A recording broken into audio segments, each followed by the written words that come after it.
एक बार फिर से आप सभी का बहुत बहुत स्वागत है चैनल पर, जहां हम आपके लिए रोजाना लेकर आते हैं छत्तीसगढ़ के प्रादेशिक समाचार। इसीलिए इस चैनल को जरूर से सब्सक्राइब कर लीजिएगा रोजाना छत्तीसगढ़ के प्रत्येक जिले की खबरों को पाने के लिए। छत्तीसगढ़ में कोरोना पेशेंट की मौत का मामला सामने आ रहा है। राजनांदगांव के बुजुर्ग ने रायपुर में अपना दम तोड़ा है। छत्तीसगढ़ में कोरोना से पहली मौत का मामला काफी लंबे अंतराल के बाद देखने को मिल रहा है, जहां रायपुर के एक निजी अस्पताल में 86 साल के बुजुर्ग मरीज की कोविड की वजह से जान चली गई। स्वास्थ्य विभाग और नगर निगम की मौजूदगी में कोविड प्रोटोकॉल का पालन करते हुए मुक्ति धाम में अंतिम संस्कार किया गया। इधर मृतक के परिवार के सभी सदस्य के कोरोना के टेस्ट के सैंपल किए गए। राजनांदगांव में 86 साल के बुजुर्ग को सांस लेने में दिक्कतों के बाद रायपुर के एक निजी अस्पताल में भर्ती किया गया था, जहां कुछ ही घंटों बाद जांच में पता चला था कि मरीज कोविड पॉजिटिव था। लोगों को राहत देने की तैयारी में केसकाल घाटी का पास बनने पर रायपुर से जगदलपुर 7 की बजाय अब 6 घंटे में पहुंचने वाले हैं लोग। बस्तर की लाइफलाइन राष्ट्रीय राजमार्ग 30 पर केसकाल घाटी पर लगने वाले जाम से लोगों को राहत दिलाने की तैयारी हो रही है। केंद्रीय सड़क परिवहन मंत्री ने केसकाल बाईपास को मंजूरी दे दी है। 11.38 किलोमीटर की ये 4 लेन सड़क बनाने के लिए केंद्र सरकार ने 307 करोड़ रुपए की मंजूरी दी है। ये वैकल्पिक हाईवे के रूप में विकसित होगी और अभी जगदलपुर से रायपुर पहुंचने में तकरीबन 7 घंटे तक का समय लगता है। इसमें 1 घंटे से ज्यादा तो केसकाल घाट को पार करने में लगता है। बाईपास बनने की वजह से केसकाल में 10 से 15 मिनट में दादर पर पहुंचेंगे, यानी जगदलपुर से रायपुर में पहुंचने में तकरीबन 6 घंटे ही लगने वाले हैं। और अभी जगदलपुर से रायपुर के लिए केसकाल घाट होकर रोजाना 11,000 से 12,000 से ज्यादा लोग सफर करते हैं। 2014-15 में भाजपा सरकार बाईपास का प्रस्ताव लेकर आई। खबर कवर्धा से, जहां वैक्सीन लगने के 3 दिन बाद जो है नवजात की मौत का मामला सामने आ रहा है। कवर्धा में परिजनों ने लापरवाही का आरोप लगाकर शादी के 7 साल बाद यहां पर बच्चा हुआ था। दरअसल छत्तीसगढ़ के कवर्धा जिले के अस्पताल में टीकाकरण के कुछ ही घंटों बाद 3 दिन बाद जो है नवजात की जान चली गई, जिससे बच्चे की मौत के बाद परिजनों ने अस्पताल में हंगामा कर दिया। प्रशासन और डॉक्टरों पर लापरवाही का आरोप लगाया गया। जानकारी के मुताबिक पन्नरिया का रहने वाला आशीष निर्मलकर अपनी पत्नी को बच्चे की डिलीवरी के लिए शुक्रवार को कवर्धा जिला अस्पताल लेकर आया था। बताया जा रहा है कि महिला की शादी के 7 साल हो चुके थे, जिसके बाद उसकी ये पहली संतान थी। डॉक्टरों ने महिला को अस्पताल में भर्ती किया। अगले दिन शुक्रवार को दिन बीतने के बाद दोपहर में डॉक्टरों ने आशीष से कहा कि उसकी पत्नी का बच्चा नॉर्मल नहीं होगा, ऑपरेशन करना होगा। डॉक्टरों के कहने पर आशीष और उसके घर वाले ऑपरेशन से बच्चे की डिलीवरी के लिए तैयार हो गए। शनिवार दोपहर 3:09 पर आशीष की पत्नी ने ऑपरेशन से एक बच्चे को जन्म दिया। माँ और बच्चा दोनों की स्वस्थ थे। कार ने बाइक सवार को टक्कर मार दी, जिसकी वजह से 4 दोस्तों की मौके पर ही मौत हो गई। दरअसल खबर छत्तीसगढ़ के गौरेला पिंडा मरवाही जिले में सड़क हादसे को लेकर, जहां 4 दोस्तों की मौत हो गई। शराब के नशे में कार ड्राइवर ने 2 बाइक सवार पर 4 दोस्तों को टक्कर मार दी। जहां बताया जा रहा है कि चारों दोस्त बर्थडे पार्टी करके वापस लौट रहे थे, तभी हादसे का शिकार हो गए। ये पूरा मामला पेंड्रा थाना क्षेत्र के मझगवा का है। मिली जानकारी के मुताबिक घटना रविवार देर रात की है। मृतकों में गंगाराम गंधर्व और साथ ही राम अवतार गोड़ और साथ ही भूपेंद्र गोड़ और साथ ही बंदी निवासी सानू केमठ का नाम शामिल है। कार ड्राइवर भी घायल हो चुका है। बता दें कि यहाँ नशे में धुत स्नेहिल गुप्ता अपनी कार से तेज रफ्तार में मरवाही की ओर जा रहा था और इस दौरान मरवाही से अपने दोस्त की बर्थडे पार्टी से 4 दोस्त वापस लौट रहे थे। तेज रफ्तार कार चालक ने बाइक सवारों को सीधे टक्कर मार दी और इससे बाइक सवार 3 युवक और 1 युवती सड़क से दूर जा गए। स्कूलों का समय बदल चुका है। सुबह 7 बजे से अब क्लासेस लगने वाली है। गर्मी की वजह से छत्तीसगढ़ की सरकार ने फैसला किया है। छत्तीसगढ़ में बढ़ते गर्मी की वजह से स्कूलों के समय में बदलाव किया गया है। 17 जून से यानी कक्षाएं आज सुबह 7 बजे से 11 बजे तक लगने वाली है। 23 जून से क्लासेस सामान्य दिनों की तरह ही संचालित किया जाएगा। बता दें कि प्रदेश में समर वेकेशन खत्म हो चुके हैं, स्कूल खुल चुके हैं। रायपुर के जैन पांडे स्कूल में शाला प्रवेशोत्सव मनाया गया। टीचर्स ने बच्चों का स्वागत किया, मिठाई बांटकर प्रवेश कराया गया और इसी तरह बिलासपुर, जगदलपुर, रायगढ़, दुर्ग, भिलाई समेत पूरे प्रदेश में टीचर्स बच्चों का स्वागत कर रहे हैं। रायपुर के जिला शिक्षा अधिकारी विजय खंडेलवाल ने बताया कि 18 जून को ब्लॉक स्तर पर और 20 जून को जिला स्तर पर शाला प्रवेशोत्सव का कार्यक्रम रखा गया है। सारंगढ़ बिलाईगढ़ से बड़ी खबर, जहां 15 से लेकर 30 जून तक 17 गांवों में धरती आबा शिविर आयोजित किया जाएगा। दरअसल धरती आबा योजना आदिवासी समुदायों को शासकीय योजनाओं का लाभ दिलाने का एक महत्वपूर्ण महत्वपूर्ण पहल है। बता दें, धरती आबा योजना के अंतर्गत जो है ग्राम उत्कर्ष अभियान के अंतर्गत 15 से लेकर 30 जून तक मध्य जिले के 17 गांवों में बुनियादी सुविधाओं जैसे कि राशन कार्ड, आधार कार्ड, आयुष्मान कार्ड, वन अधिकार पट्टा, किसान क्रेडिट कार्ड, पीएम किसान सम्मान निधि योजना, आयुष्मान वय वंदना योजना, इसके अलावा जाति निवास आय प्रमाण पत्र, मनरेगा पेंशन, पीएम विश्वकर्मा योजना, महतारी वंदन योजना, टीकाकरण आदि नागरिकों को शिविर में ही अब उपलब्ध होने वाली है। डैमेज रफ्तों को खुद ही लोग बना रहे हैं। सहयोग के पैसे से जुटाए गए पैसे से यहाँ पर अब रफ्तों को बनाने को मजबूर है। गरियाबंद में करोड़ों रुपए की मंजूरी है, लेकिन काम शुरू नहीं हुआ, जहां लोगों ने अपना जिम्मा उठाया है। छत्तीसगढ़ के गरियाबंद में प्रशासन की उदासीनता के चलते ग्रामीणों ने अब खुद पहल करते हुए क्षतिग्रस्त रफ्तों की मरम्मत का कार्य शुरू कर दिया है। राजा पड़ाव शोभा मार्ग पर स्थित 5 बरसाती नालों में से 2 क्षतिग्रस्त रफ्तों का काम श्रमदान से किया जा रहा है।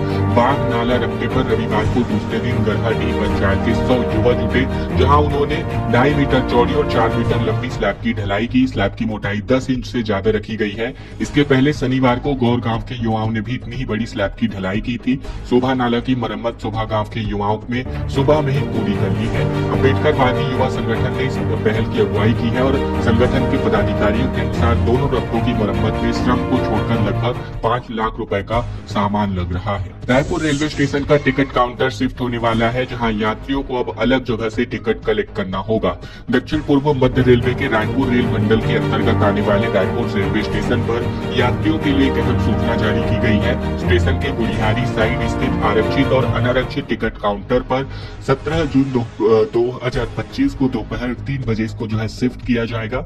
इसके अलावा बता दें कि रेलवे प्रशासन के अनुसार ये काउंटर अब प्लेटफॉर्म नंबर 7 के बाहर स्थित पार्किंग क्षेत्र के पास अस्थायी रूप से संचालित किया जाएगा। यात्री 18 जून 2025 से इस नई लोकेशन से आरक्षित और अनारक्षित टिकट प्राप्त कर सकते हैं। रायपुर रेलवे स्टेशन पर चल रहे स्टेशन रीडेवलपमेंट कार्यों के कारण रेलवे प्रशासन ने ये फैसला किया है।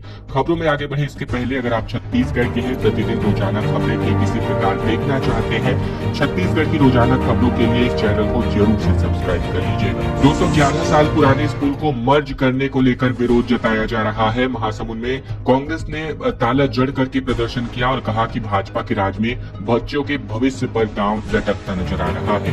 दरअसल छत्तीसगढ़ के महासमुंद जिले में 211 साल पुराने स्कूल को, अब ऐतिहासिक स्कूल को, प्राथमिक स्कूल को बंद करने का विरोध शुरू हो चुका है। कांग्रेस नेताओं ने सोमवार को स्कूल के मुख्य द्वार पर ताला जड़ करके प्रदर्शन किया। खट्टी गांव स्थित यह स्कूल 1814 में अंग्रेजी शासनकाल में स्थापित किया गया था और अब सरकार इसे 2005 में खुले कन्या पूर्व माध्यमिक शाला में विलय करना चाहती है। पूर्व विधायक विनोद सेवनलाल चंद्राकर के नेतृत्व में कांग्रेस कार्यकर्ताओं ने इस फैसले का विरोध किया। स्कूल की ऐतिहासिक महत्ता को देखते हुए 1999 में सरकार ने शताब्दी समारोह के लिए 50,000 रुपए भी दिए थे। इसके अलावा धरोहर के रूप में 4,95,000 रुपए का अनुदान भी मिला था। वर्तमान में इस प्राथमिक स्कूल में 206 विद्यार्थी पढ़ते हैं, जबकि जिस कन्या विद्यालय में इसका विलय किया जा रहा है वहाँ केवल 115 छात्राएं हैं। छत्तीसगढ़ में कोरोना अपडेट लेकर हम आ चुके हैं हाजिर, जहां 10 नए मरीजों की पुष्टि एक बार फिर से हो चुकी है। बता दें, छत्तीसगढ़ में लगातार कोरोना के बढ़ते मामले के बाद एक बार फिर से 10 नए संक्रमितों की पुष्टि की गई है। महासमुंद और सरगुजा में भी कोरोना की एंट्री हो चुकी है। Corona control and demand centre से मिली जानकारी के मुताबिक रायपुर बिलासपुर में 3, दुर्ग में 2 और महासमुंद सरगुजा में कोरोना के 1 मरीज पाए गए हैं। प्रदेश में अब एक्टिव मरीजों की संख्या 51 पर जा पहुंची है। 41 का होम आइसोलेशन में इलाज जारी है। 10 मरीजों को अस्पताल में इलाज किया जा रहा है, जबकि 66 मरीज ठीक होकर के डिस्चार्ज हो चुके हैं इस नए वेरिएंट में। गोरेला पिंडरा मरवाही में अवैध खनन पर कार्यवाही को लेकर 2 दिन में रेत के 9 और गिट्टी के 3 वाहन जब्त किए गए हैं। 10 लोगों के खिलाफ कार्यवाही भी की गई है। छत्तीसगढ़ के गोरेला पिंडरा मरवाही जिले में कलेक्टर लीना कमलेश मंडावी के निर्देश पर अवैध खनन के खिलाफ कार्यवाही की गई। अधिकारियों ने लगातार 2 दिनों में रेत के 9 और गिट्टी के 3 वाहन जब्त किए हैं। रेत के वाहन कोलबिर्रा के सोन नदी क्षेत्र, पीपरटोल सोन नदी क्षेत्र और मालू सडान के सोन नदी क्षेत्र में जब्त किए गए हैं। गिट्टी के वाहन सातबहरा क्षेत्र से पकड़े गए।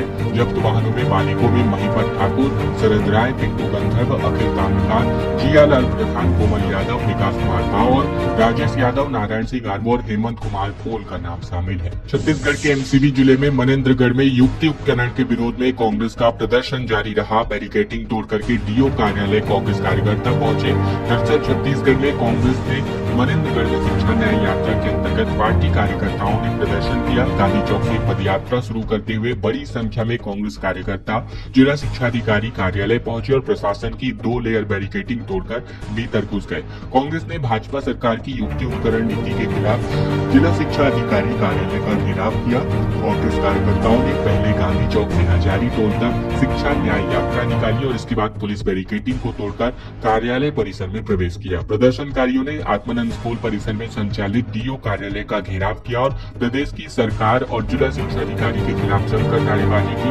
उन्होंने पुलिस ने रोकने की कोशिश की, लेकिन कार्यकर्ता नहीं माने। 18 तारीख को बीजेपी के विधायक दल की बैठक संपन्न होनी है। अखिल भारतीय सह संगठन मंत्री शिव प्रकाश और प्रदेश प्रभारी नितिन नवीन इसमें शामिल होने वाले हैं। दरअसल छत्तीसगढ़ में भारतीय जनता पार्टी की विधायक दल की एक महत्वपूर्ण बैठक आगामी 18 जून को दोपहर 12 बजे रायपुर स्थित कुशाभाऊ ठाकरे परिसर में आयोजित की जा रही है। बैठक को लेकर सभी विधायकों को सूचना जारी कर अनिवार्य रूप से उपस्थित रहने का निर्देश जारी किया गया है। इस बैठक में भारतीय जनता पार्टी के शीर्ष नेता मौजूद रहेंगे, जिसमें अखिल भारतीय सह संगठन मंत्री शिव प्रकाश, मंत्री प्रदेश के प्रभारी नितिन नवीन, मुख्यमंत्री विष्णुदेव साय, प्रदेश अध्यक्ष किरण सिंहदेव, क्षेत्रीय संगठन महामंत्री अजय जामवाल और प्रांत संगठन मंत्री पवन साय शामिल रहने वाले हैं। छत्तीसगढ़ के धर्मजयगढ़ से रायगढ़ के जंगल पहुंचे 97 हाथी, जहां जिले में 152 हाथियों की मौजूदगी यहां पर इन दिनों दिखाई दे रही है। ग्रामीणों में दहशत का माहौल है और वन विभाग इसके लिए लगातार निगरानी करा रहा है। छत्तीसगढ़ के रायगढ़ जिले में एक बार फिर से हाथियों की संख्या बढ़ गई है। ऐसे में अलग अलग जंगल में 152 हाथी विचरण कर रहे हैं। हाथी प्रभावित क्षेत्रों में ग्रामीणों के बीच डर का माहौल है, तो वन विभाग मुनादी कराकर लोगों को अकेले जंगल जाने से मना कर रहा है। पिछले दिनों धर्मजयगढ़ वन मंडल में हाथियों की संख्या 90 से ज्यादा पहुंच चुकी थी, लेकिन अब अलग अलग हाथियों का दल रायगढ़ के जंगल में भी आ पहुंचा है। रविवार की रिपोर्ट के अनुसार रायगढ़ वन मंडल में 97 हाथी विचरण कर रहे हैं और इनमें सबसे ज्यादा हाथी खरगोड़ा रेंज के कुड़ूकेला क्षेत्र में 42 और देहरीडीह क्षेत्र में 23 हाथियों की मौजूदगी से वजह। खबर सरगुजा से, जहां नशे में धुत होकर के हेडमास्टर स्कूल पहुंचा। स्कूल के बाहर बेसुध पाया गया। ग्रामीणों की सूचना पर पहुंचा बीओ तो स्कूल बंद मिला। दरअसल छत्तीसगढ़ में नए शैक्षणिक सत्र के पहले दिन सरगुजा जिले के उदयपुर ब्लॉक अंतर्गत देव टिकरा प्राइमरी स्कूल में हेडमास्टर नशे के हालात में स्कूल पहुंचा। जहां बच्चों के अभिभावक स्कूल पहुंचे तो शिक्षक नशे की हालात में स्कूल के बाहर बेसुध पड़ा हुआ पाया गया। हेडमास्टर का वीडियो बनाकर ग्रामीणों ने सोशल मीडिया पर वायरल कर दिया। स्कूल में पदस्थ दूसरा टीचर नदारत था। सूचना पर उदयपुर बीओ मौके पर पहुंचे तो स्कूल में ताला जड़ा मिला। नशेड़ी हेडमास्टर को सस्पेंड करने की अनुशंसा की गई है। युक्ति उपकरण के बाद शैक्षणिक सत्र के प्रथम दिवस पर प्राथमिक शाला देव टिकरा का हेडमास्टर रजत राम शराब पीकर के स्कूल पहुंचा हुआ था और ये हालात में पाया गया। खबर रायपुर से, जहां शहर के ट्रैफिक सिग्नल रोजाना घंटों बंद हो रहे हैं। निगम वाले मेंटेनेंस नहीं कर पा रहे। चौक पर फंस रही है गाड़ियां और जाम की वजह से लोग परेशान हैं। शहर के लोग पिछले 10 दिनों से ट्रैफिक सिग्नल बंद होने की वजह से अच्छी खासी परेशान हो रहे हैं। राजधानी के लगभग सभी प्रमुख चौक चौराहों पर ट्रैफिक सिग्नल कभी भी घंटों तक बंद किए जा रहे हैं। इस वजह से हर चौक पर गाड़ियां फंस रही हैं। लोगों के कहीं भी आने जाने की वजह से जाम लग रहा है। अभी रोजाना जो है किसी न चौक पे जाम लग रहा है। सिग्नल बंद होने के बावजूद अधिकतर चौक चौराहों पर ट्रैफिक पुलिस वाले भी मौजूद नजर नहीं आते। इस वजह से लोगों की परेशानी और बढ़ जाती है। ट्रैफिक सिग्नल का मेंटेनेंस नहीं होने की वजह से इनमें बड़ी तकनीकी खराबी आ चुकी है। पुलिस वालों का कहना है कि सिग्नल सुधारने का काम नगर निगम का है। बंद सिग्नल की सूचना पर कई बार निगम वालों को दी गई है, लेकिन अभी तक इसे सुधारा नहीं गया। युक्ति उपकरण के विरोध में 3 महीने तक आंदोलन करेंगे शिक्षक और काली पट्टी लगाकर इन्होंने बीते दिन विरोध जताया। शिक्षक दिवस पर बड़े प्रदर्शन की तैयारी हो रही है। छत्तीसगढ़ में युक्ति उपकरण के खिलाफ शिक्षकों ने बड़े आंदोलन की रणनीति बनाई है। आने वाले 3 महीने तक प्रदेश भर के शिक्षक युक्ति उपकरण को रद्द करने की मांग को लेकर प्रदर्शन करने वाले हैं, जिसकी शुरुआत हो चुकी है बीते दिन शाला प्रवेशोत्सव के माध्यम से, जहां स्कूलों में शिक्षक ने काली पट्टी लगाकर सांकेतिक विरोध जताया। शिक्षकों ने बताया कि काली पट्टी लगाकर 16 से लेकर 30 जून तक संकेतात्मक विरोध किया जाएगा।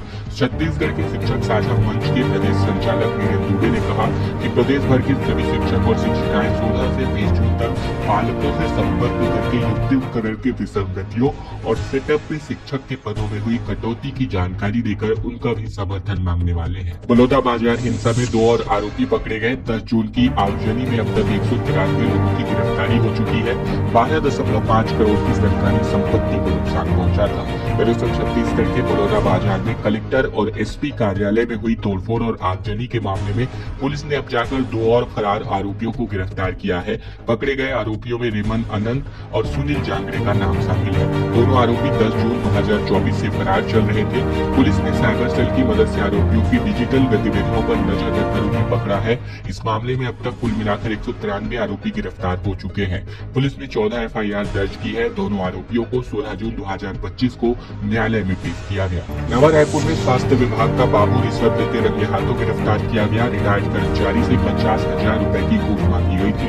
छत्तीसगढ़ की राजधानी रायपुर में स्वास्थ्य विभाग के बाबू को 50,000 रुपए की रिश्वत लेते रंगे हाथों पकड़ा गया है। रिटायर्ड लैब टेक्नीशियन से जीपीएफ और अन्य राशि निकालने के एवज में चवाराम बंजारे से घूस ले रहा था। तभी एंटी करप्शन ब्यूरो की टीम ने उसे रंगे हाथों दबोच लिया। एसीबी की टीम ने आरोपी बाबू को गिरफ्तार कर पूछताछ जारी कर दी है। दरअसल चवाराम बंजारे नवा रायपुर स्थित आयुक्त चिकित्सा कार्यालय, शिक्षा कार्यालय, स्वास्थ्य भवन में पदस्थ है। तुकाराम लहरे जो रिटायर्ड लैब टेक्नीशियन है, अपने जीपीएफ और अन्य राशि को निकलवाना चाह रहे थे और इसी के एवज में 50,000 रुपए की रिश्वत इन्होंने मांगी थी। मुंगेली में शराब पीकर ड्यूटी करने वाला पुलिस कर्मचारी सस्पेंड किया गया है। वीडियो वायरल होने के बाद एसपी ने अब कार्यवाही की है। विभागीय जांच के आदेश जारी कर दिए गए हैं। छत्तीसगढ़ के मुंगेली जिले के पुलिस अधीक्षक भोजराम पटेल ने एक पुलिस आरक्षक का ड्यूटी के दौरान नशे में होने के कारण निलंबित किया है। विभागीय जांच के आदेश जारी किए गए हैं। लोधी थाने में तैनात आरक्षक रोशन पहाड़ी का एक वीडियो सोशल मीडिया पर खूब वायरल हुआ था। वीडियो में आरक्षक तहसील शराब भट्टी के पास ड्यूटी के दौरान नशे में धुत दिखाई दे रहा था। यह घटना पुलिस की छवि को धूमिल करने वाली थी। एसपी भोजराम पटेल ने इस मामले को गंभीरता से लेते हुए तत्काल कार्यवाही की थी। खबरों का सिलसिला बस यही तक का था और अगर आपको यह वीडियो पसंद आया है तो वीडियो को लाइक करना बिल्कुल मत भूलिएगा। वीडियो को शेयर कर दीजिएगा अपने दोस्तों और रिश्तेदारों तक ताकि उन तक भी यह महत्वपूर्ण जानकारी पहुंचा सके। इसके अलावा वीडियो में जो है आप अपनी राय जरूर लिखिएगा। इसके अलावा आप इस वीडियो को जो है एक छोटा सा लाइक कर दीजिएगा। चैनल को सब्सक्राइब कर लीजिएगा ताकि प्रतिदिन रोजाना हम आप तक किसी प्रकार की खबरें पहुंचा सके। अगले वीडियो में फिर आपसे होगी मुलाकात। तब तक के लिए धन्यवाद, नमस्कार और जय जोहार।